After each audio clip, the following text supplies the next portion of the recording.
The Atari VCS has seen several good to great puzzle games so far, and for the most part they trend toward the tough side. However, not every puzzle is a brain bender. After all, in real life, tons of money is made through regular jigsaw puzzle sales, and those are more about patience and the ability to read shape than tricky outside-of-the-box thinking. If you want a real puzzle game challenge on the VCS, take a look at Pedra or Combinera. If you're looking for a lighter brain exercise for a rainy afternoon at home or maybe a long wait at an airport, Catty Batty the Spirit Guide may be the perfect game for you. Catty Batty isn't easy exactly, but the main game is meant to be played in a few hours, and the game moves quickly through a large number of twists to its base mechanic. The game doesn't let new mechanics overstay their welcome or see 5 to 10 variations before the next thing is introduced. Catty Batty tends to move on and keep you guessing. Some puzzle games feel like they're split into two, the first half being how to figure out the secret code, so to speak, and the second being you watching or executing the result of your work. Catty Batty takes a different approach. While there's a placement phase and an active movement phase, you'll often find yourself reacting in real time to the spirits as they move around the level, rather than finding the perfect placement and then seeing if they get to the end. I really appreciate the amount of mechanical and logical variety over the course of the game. One level has the spirits dealing with wind, another leaves you mostly in the dark, a third requires plants to grow first, a fourth blocks access to a part of the map except by the spirits, etc.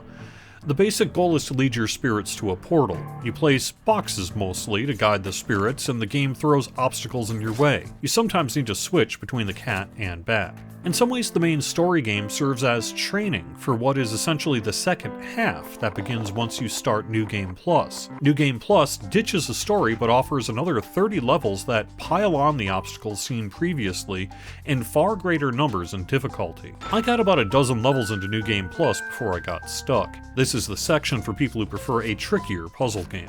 Video games with a hand-drawn aesthetic are becoming somewhat more common in recent years, but they still tend to stand out from the crowd due to their often unique look and presentation. The graphics suit the game perfectly and don't look like anything else on the VCS. The game is clearly inspired by classics like Lemmings, although perhaps more of a top-down Lemmings without skill deployment. If there's anything frustrating about Catty Batty, it's that there's no way to go back to making your spirits inactive once they start moving. You either have to deal with the spirits as they move or reset the entire level back to an empty slate through the menu.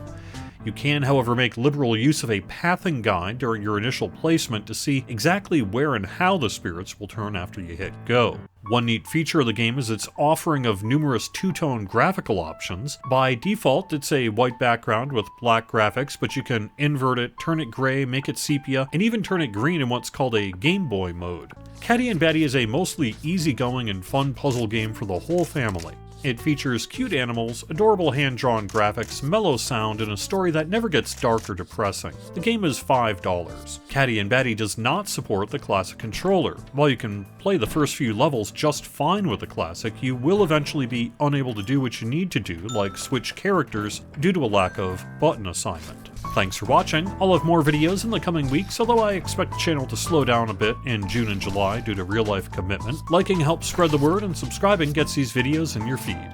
Have fun!